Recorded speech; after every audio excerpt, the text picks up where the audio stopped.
You may have caught my recent review of the JBL Studio 630. Bookshelf size speaker. Kind of looks like the HDI 1600.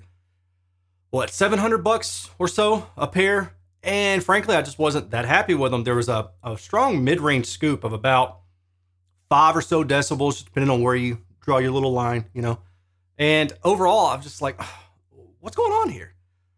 The same person who sent me those also had the 698 tower speaker drop shipped to me. Now, the tower speaker is a true three-way design with dual 8-inch woofers, a 6-inch mid-range, and then a 1-inch compression driver loaded into a waveguide.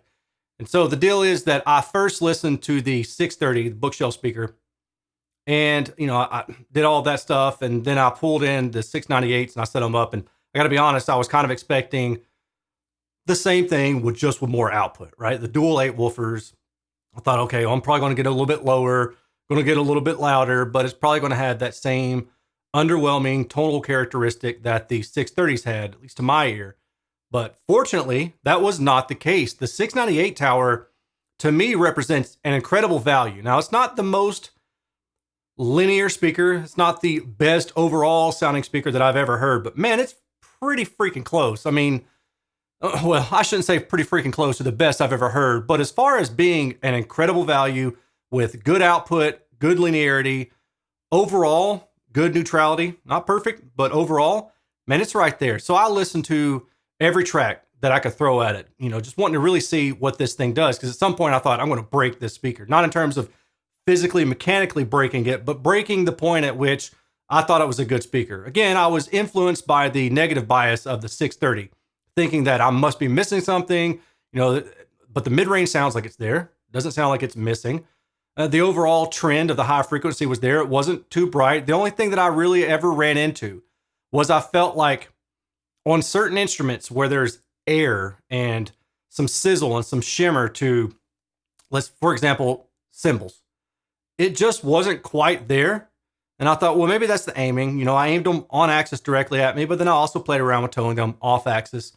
But that wasn't it. It wasn't the aiming. It didn't really matter which way I aimed them, as long as, you know, they were pointed directly at me. That really wound up being the best sound.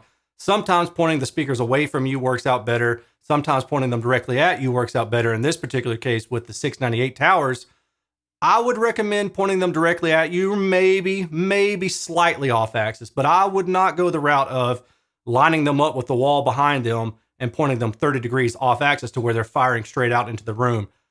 If you do that, I think you're going to lose a little bit too much top end. Now, the flip side of that is with a speaker like this, you're probably going to be using equalization, because these are, at least in my opinion, these have the look and the feel and the JBL history of being a home theater, what's what I'm looking for here? Like targeted type speaker. So you're probably going to be using equalization.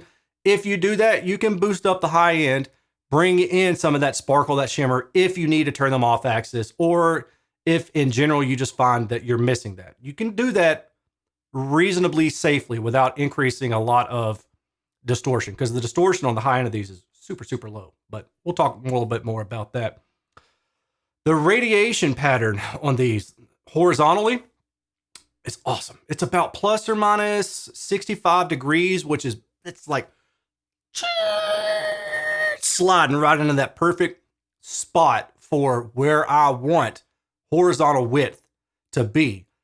And the good thing about this waveguide design is that it's matched well to that mid-woofer that's underneath it. And that gives you a smooth, continuous handoff as you go from mid-bass to mid-woofer to mid-range. And there's no shrinking of the images in the soundstage. The images don't shift from way out to the side to way narrow because of a poor crossover design, where a poor crossover design may have poor matching between the radiation pattern of the tweeter and the mid. And then that would create non-linearities, for lack of better words, in the imaging precision of instruments in the soundstage. Like if it's supposed to be over here at 2 kilohertz, but the crossover is crap and the continuity and the handoff between the mid-range and the tweeter isn't good, then the image may be over here, or it may be over here. And just like it's not quite where it should be. You don't have that issue with these speakers. The only downside is that the speakers do start narrowing around like 10 kilohertz or so. It's not super tight, not like a dome tweeter is normally going to be, because again, this is a waveguided design. So it has a little bit more flare. So in my listening test, I'm like 10 feet away and then I do 6 feet away. And no matter where I was, that mid-bass bump was pronounced. It's around 80 hertz. And you'll see that in the data in a little bit. Now I noticed that because certain tracks I have, they're going to have a kick drum fundamentals like 50 to 60 hertz, give or take. But then a lot of times in the room, what you'll have is you'll have kind of the missing effect of a kick drum around like 70, 80 hertz or so. Because that kick drum, it's not just one spike at 50 or 60 hertz. It kind of tapers off, like almost like an EQ bell. And for that reason, in room, a lot of times we'll have a null around 80 hertz. And it depends on your room, but most of the time you'll have a null somewhere in that region, 70 to 90 hertz, right around 80 hertz. Now, it's interesting that this speaker features a bump in there, and it almost makes me wonder if that bump was designed to possibly, and this is just a theory, to possibly counteract some of what most typical rooms have in that dip, in that mid-bass dip, right in that region. It could just be coincidence. It really could just be. But I noticed that. Now, at 10 feet away, I like that it was there. At 6 feet away, my room does a little bit something different, and that dip isn't as prominent naturally in the room. So there was a little bit extra mid-bass bloom at around 80 hertz that I didn't necessarily care for. So that's going to be room dependent, but I thought I would mention that and put it out there for you. Positioning of these speakers, I would say that if you can get them 3 feet from the wall, at least from the baffle, if ideally, if you can get the back of the speaker 3 feet off the wall, that's going to be better. If you move them closer into the wall, what I found was that the bass is just, that mid-bass area is just too prominent. Now, you can always go and EQ that down. That's fine. And some will say, and I would tend to agree, that I would rather have too much of something than not enough of something, especially in the bass. Now, on the higher end, the mid-range frequencies, I don't necessarily feel that way, but on the bass end of things, because your room is doing so much wonky stuff that you're going to have to use equalization. So if you can use equalization to bring something down, then it's better to do that than it is to try to bring it back up. Most of the time, you can't do that anyway, because a null in a room is an acoustic null, and the only thing you can do to fight that is to move. Like, peace, I'm out. You walk around, you go find somewhere else to sit. Well, you can't really do that in a room because your seats are fixed, your speaker locations are fixed. So maybe in this case, it's better to have that bump at around 80 hertz. Now, going above that, I will say just kind of the overall timbre sound of the speaker is mostly neutral. It really is. I mentioned that higher frequency area, like the 10 kilohertz and above, missing some air and some sparkle. There were a couple times where I thought maybe the speaker was a little bit, maybe just a little bit sibilant, but that could have been track to track. I don't really see anything in the data that jumps out at me and says, here I am, this is your problem. So that could have just been from track to track. The dynamic range capability of this speaker, it's got two 8-inch woofers, is really good, but it's worth noting that below around like 60 hertz or so, at least what I noticed in my room, is that when you really get on them, they don't make a mechanical noise, but you can tell that the mid bass isn't quite as impactful as it is at lower volumes. And let's just, ballpark range. If I'm listening around 80 hertz, not 80 hertz, sorry. If I'm listening at around 80 decibels at about 10 feet away, pair of speakers. Then if I crank it up to like around the 98 to 100 decibel range, which I know is really loud, but it's important for me to convey this information in numbers that are easier to follow.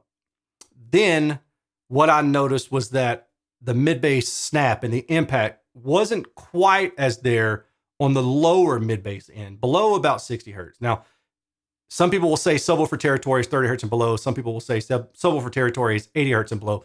That's why I'm kind of defining my lower mid-bass end as like around 60 to 80, just kind of giving you an idea there. It may change next week, but at least I'm giving you numbers now.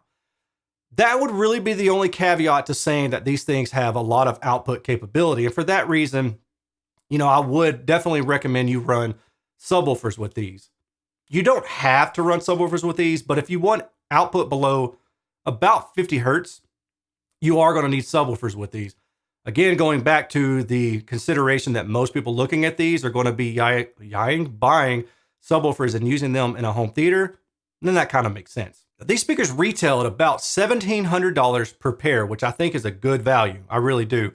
They feature, like I said earlier, a 3-way design, a 1-inch compression driver, a 6-inch mid-woofer, and 2 8-inch mid-bass drivers. This does have 2 rear firing ports, so that kind of goes toward the notion of maybe don't put them right against the wall, for sure not right against the wall, but maybe not necessarily close to the wall either. Power handling by JBL is rated up to 250 watts per speaker. These do come with a removable magnetic grill, which I did not use for my testing or my listening, but I like the fact that the grill is curved to match the baffle of the speaker. It's just a nice, good-looking overall design, in my personal opinion. And the weight of this speaker is at about 80 pounds, just maybe a little bit under that. So they're pretty heavy. You might want to have someone to help you pick them up out of the box, if nothing else. One of my favorite characters from the Goonies is Data. I think my overall favorite character, I'm torn. I like Mouth because he wears the Prince Purple Rain shirt, and it's Mouth. But Data is one of my favorite characters, not just because he has slick shoes, but also because his name is Data. So speaking of data, let's get into that portion of this review. All the data that you're about to see is captured using my Clipboard near-field scanner. It is a state-of-the-art device that allows me to get anechoic data, which means data without room interaction in a non-anechoic environment, such as my garage, which you see in this video, or alternatively, in my literal dining room, which my patrons have seen, but I'm not publishing that publicly because it's a little bit embarrassing to show off my dining room with a big machine in it. First up is the impedance. Minimum impedance of 4.1 ohm above 80 hertz. This is the on-axis response, mean SPL, 90 decibels, dead on to the spec. I like seeing that. A couple dBs off is typical. More than 3 or 4 dBs off is when I start going, man, what are they doing? How are they speccing this? 90 decibels, dead on, that's good. You can see that the response is within about, up here it's negative 4.51 to 2, but the negative is because it's high frequency dip right here. And this is what I was talking about earlier about losing some shimmer, some sparkle from certain effects. Aside from that, the speaker is actually pretty close to within about plus or minus 2 decibels. F3 is at 53 hertz, F10 is at 34 hertz. This goes back to me saying that for a response in room below around 50 hertz, give or take, you're still going to want a subwoofer because the rate of roll off it's not super fast. I've certainly seen higher roll off rates, but it's enough that if you're trying to get down to 40 hertz or 30 hertz in the room, you're just really not going to get a lot of it unless you're lucky and your room happens to light up a certain mode in that region. This is the CEA 2034 data set. This is a really good way to look at the overall performance, but it isn't the only way. So this is one portion of the review that we're going to look at.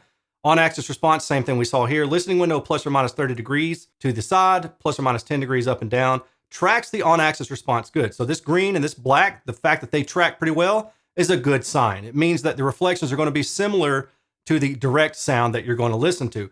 Another way to check that is to look at the ERDI down here, this dashed blue line. And whenever this is linear, that's also another good sign that the reflections match the listening window response or close to the on-axis response. What's important to note also is that there's a little bit of a bump right around here. So if I draw a line through this region, this bump remains. Now this bump is due to the distance between the tweeter and the midwoofer below it. Are you going to hear that directivity pronouncement? Probably not. Now it does indicate that you need to be careful about where you position your ears with the tweeter. In this particular case, your ears should be in line with the tweeter. Sometimes designs like waveguide designs will require you to put your ear between the tweeter and the midwoofer, so in that mid spot. But in this particular speaker's case, I found that right at the tweeter axis is the best response axis. Going back to this line, the fact that it's linear means that this speaker will take well to equalization, at least within this region. Now it's going to be a little bit tougher right through here, but that's not a big enough deal for me to say, don't buy the speaker. This is the estimated in-room response, and what I'm about to show you, pay attention, is my subjective take on what I heard overlaid onto the objective representation of a estimated in-room response. So here we go. This is the blue line that I'm overlaying. This is kind of how I heard the speaker. First off, mid-bass peak around, around 80 hertz, 70 hertz or so, gives some extra punch, but note that I'm saying it can be boomy depending on the room. This drop right down here around 2 kilohertz. There's a bit of clarity or detail missing. It's not something that really like jumped out at me, but in some tracks I felt like maybe it was slightly missing. And when I looked at the data, I'm thinking, okay, well, maybe that's it. This peak right around 3 kilohertz, I actually didn't catch this earlier. Maybe this is kind of what I was hearing when I said it sounded like the speaker maybe was just a little bit sibilant at times. Maybe that's it. Maybe that gives a little bit of a glare to certain sounds, but I don't know if I'm too concerned with it. And then up here, this is the real thing that just stood out to me the most, was the lack of air and sparkles with certain instruments. Again, you can equalize this up if you want to. Heck, you could even equalize this down if you needed to. This area is going to be a little bit tougher to equalize, but as long as you are online with the tweeter, you can equalize this up, smooth it right out, and you're okay. Now, this little bit of an area, you can see there's kind of a bit of a gap here, about 1 decibel or so between the mid bass and the mid-range trend line. I mentioned that it sounded like the mid-range, the lower mid-range was just a little bit off, but I thought it was because the mid-bass was extra punchy. And this kind of backs that up. You know, the mid-bass being a little bit extra punchy, we hear things relatively. You may key in on something that I don't key into. You may initially say that I can't take this and I love this. For me, I'm thinking, well, this might be a little bit too much. I can handle this and I can make a trade-off. And then actually I could just equalize the speaker pretty much to flat on axis and have a great sounding speaker out the gate. Horizontal radiation plus or minus 65 degrees. Look how well controlled that is. Now it balloons out a little bit and there's some diffraction elements here a little bit. Go into the vertical, stay on the tweeter axis. See how this dark red dips down through here? This is where the crossover is between the tweeter and the midwoofer. And really what this means is that the radiation between those two is starting to diverge enough to where if you're sitting directly on the tweeter's axis and then you sit below it or you sit above it more than about 20 degrees, as I've shown here, you're going to hear a pretty significant difference in the overall timbre of the speaker. Now, that probably doesn't matter for most people because your vertical position isn't really going to change. But it would matter if you have multiple rows in a home theater setting, because those secondary rows, they may not be within that 20-degree window. Do you really care if the person behind you hears everything perfectly? I mean, they've got a person in front of them, so that's already changing things. But it's just something to consider. Harmonic distortion at 86 decibels and then at 96 decibels. These both look clean to me. I said earlier, if you EQ'd up the higher frequency, yeah, I said you could do it without really causing any issues. I still think that because it would be above 10 kilohertz. If you added 1 or 2 decibels to the higher frequency, I don't think it's going to be enough to really wreck this. And I didn't have any problems in doing that. Multitone distortion is more important by far than harmonic distortion. And as long as it's below this 3% distortion threshold, personally, subjectively speaking, this is my personal opinion based on my listening test. As long as it's below that 3% line, I'm okay with it. Now, if we're talking it's up here at negative 20 dB, we got problems, okay? But because it's below this 3%, I'm okay with it. And it stays well below that for the entire bandwidth from 20 hertz to 20 kilohertz. What happens if you use a subwoofer and cross this speaker, this tower speaker, above 80 hertz? This is what you get. You really notice there's not a lot of change there except for this mid-range area. Go back, see how this mid-range area on the 80 hertz version gets lower? The distortion gets lower. That implies, it doesn't guarantee that you're going to hear this, but it implies that you could hear improved clarity, improved possibly dynamic range in that particular area. Now we're at the SPL limiting portion of things. 76 decibels reference to 86, 96, 102 decibels at 1 meter in each of these respective colors. A couple things to note. First of all, the one that caught my eye was the higher compression in this crossover region. So I don't know, maybe that's crossover components. Maybe using a better component might lower the distortion here. I can't say that I think it would for sure. It's possible. It'd be interesting to test that out one day. It's possible. But more than likely, you're just talking about decreased power handling due to the lower crossover region of that horn speaker. In other words, you're not going to take a tweeter, cross it over at 8 kilohertz and expect it to sound the same if you cross it over at 500 hertz. There's going to be a lot of distortion. There's going to be a lot of thermal heating going on in that voice coil on the 500 hertz, and it's going to cause more compression. So it's kind of walking that line. I don't know that it's enough to write home about. And personally, I don't really think that I heard anything going on in this area. If we go up to this 300 hertz area, I'm not sure what's going on, but it's below about 1 decibel. I'm okay with it. And then if you go lower in frequency, we can see that 102 decibels, we start suffering higher compression. Some of this is going to be thermal heating of the voice coil. Some of this is going to be maybe potentially port turbulence or things of that nature. And without really having the opportunity to try to break those down and hear those, I can't tell you for sure. But the data does indicate some higher compression at the higher output volumes. I said earlier, if you crossed over above like 50 or 60 hertz, you'd probably be okay. And that would mean that you're left with this region right here of compression. I don't really think that's a huge deal. But below this, we can see that the compression starts to creep in.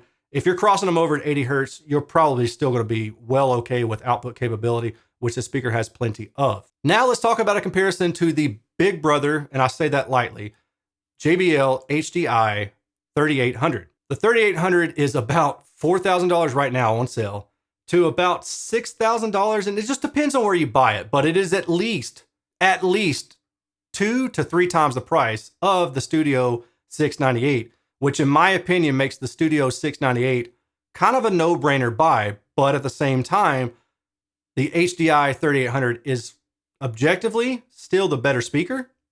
So let's talk about that. This is a cool website that allows you to do size comparisons. You just go to it, comparesizes.com. You type in the thing that you want to put in dimensions for, you put in the dimensions, and then you just do your comparisons. 698 is red, JBL HDI 3800 is in green. And you can see that they're pretty much the exact same. I mean, for all intents and purposes, these speakers are the same size. Let's start off with the on-axis response. The on-axis response for the 698 is in black. The 3800 HDI is in blue. The Studio 698 actually looks smoother above about 3 kilohertz, 4 kilohertz in that region, while the HDI is smoother below that. It just kind of take your pick. Average sensitivity of both, I'm just going to say about the same. Maybe they're like 1 decibel off, but it's not a big enough deal to worry about. This is the estimated interim response of the Studio. Same thing you saw earlier, a little bit of a mid-range dip through here, peak on the mid-bass, dip in the clarity detail area, a little bit of a glare at 3 kilohertz, missing detail in the higher frequency, missing that air. Now what happens if I overlay the HDI 3800 in blue? Okay, the blue, much more smooth to this mid-bass region. First of all, a little bit better bass extension as well in room. The high frequency doesn't have this 3 kilohertz glare, and it doesn't quite have the same amount of shimmer that is going to be lost as the 698 does. So just again, objectively, it looks like the HDI still is the better speaker. The horizontal radiation, to me, subjectively, is probably the biggest difference between these two speakers. I mean, yes, they sound different, but the 698's radiation pattern is about plus or minus 65 degrees, as you see here, but the HDI 3800 is about plus or minus 55. That's about 10 degrees on average. It's kind of depending on where I were to draw the line here. I'm gonna go back again and you can look and see, but the 698 has a wider radiation. Subjectively, I like that more. Distortion for the 698, here you go. And then the 3800, here you go. So the 3800 has a little bit higher distortion in the 2 kilohertz region, probably the crossover region, but overall less from that region and below. And that's really the only comparative data I have. Unfortunately, at the time, I wasn't running compression or multi-tone tests for the 3800 when I tested it. And that's not, I mean, I don't have the means to go back and do that again. So I don't have that data. My guess is that the 3800 would probably fare a little bit better there. I'm just assuming that there are better parts used. But, you know, if you're looking for the 698 on a budget and if you're looking for the 3800 on a budget and you're thinking that the 698 might be it, I think it's safe to say that that's a reasonable assumption. Now the real question is, Erin, which one would you buy? Right? I mean, if I'm going to buy one of these two, which one would I buy? And that's not quite so easy. So to me, this is 100% subjective coming forward right now. The 3800 is a much nicer looking speaker. The 698 looks great, but the overall aesthetic quality of the 3800, the gloss finish looks really nice. However, in a home theater, I don't necessarily want a gloss finish speaker because then you just get more reflections from the screen, off the projector to the screen, and then off the speakers, and it just illuminates more. I've even seen people throw towels over the side of their speaker cabinets just to hide the reflection. So that's something to consider. The linearity of the 3800 is more smooth, but the 698's radiation pattern, the width, is wider. And the linearity. You can smooth out the response of both of them, probably to be pretty even on axis, but they will not sound the same because the 698 is wider. So there's going to be more room involvement. And at plus or minus 65 degrees, again, give or take, I like the 698. And I got to be honest, I didn't think that I would say that. You know, if, again, just being honest, and the folks at JBL may not appreciate me saying this, and that's not like, oh my God, blah, blah, blah thing. It's the truth. I'm kind of wondering why they went the route of making the 698, because, you know, when they had the 590, the Studio 590 and the 580, those are really good speakers. They were competitive with the HDI in terms of output, you know, and overall clarity. They were competitive. They weren't like tit for tat, and they certainly didn't look as good. The Studio series to me looks hideous. I'm just gonna be honest. The Studio 500 looks hideous. The way those speakers look to me, I just like, not for me. But then they go and make the Studio 600 and they make them look a whole lot like the HDI. And I feel like you're undercutting yourself by making a speaker that really looks the part of the HDI. And at least with this particular tower speaker, I cannot say this for the 630 because the 630 doesn't sound nearly as neutral as the 698. But at least for the part of the 698, objectively is almost as good as the HDI speaker. You know, maybe if I had them back to back and I was A-Bing, I might say, oh yeah, definitely the HDI 3800 is better. But I'm just telling you, like off the data and off oral memory, I just find it odd that they would make a speaker that, in my opinion, it might be handicapping them from selling more HDIs. So again, purely just my opinion. That does it for this review. If you have any questions, as always, please feel free to ask in the comment section. If you like what you see here and you appreciate what I'm doing and you want to help support, you can do so a couple different ways. You can do so, number one, by joining me at patreon.com/Erin's Audio Corner. Or secondly, goodness, you can use one of my affiliate links for these speakers or anything else that you want to buy. In doing so, it helps me earn a small commission at zero additional cost to you. And I get that some people think that using affiliate links are terrible. I used to feel that way until I started trying to do this for free, and it ain't cheap. It doesn't change the data. You've got the data. That's my accountability. So if you appreciate what I'm doing and you plan to buy these speakers or anything else, please consider, again, using one of my affiliate links. I will talk to you all later. Take care. Peace.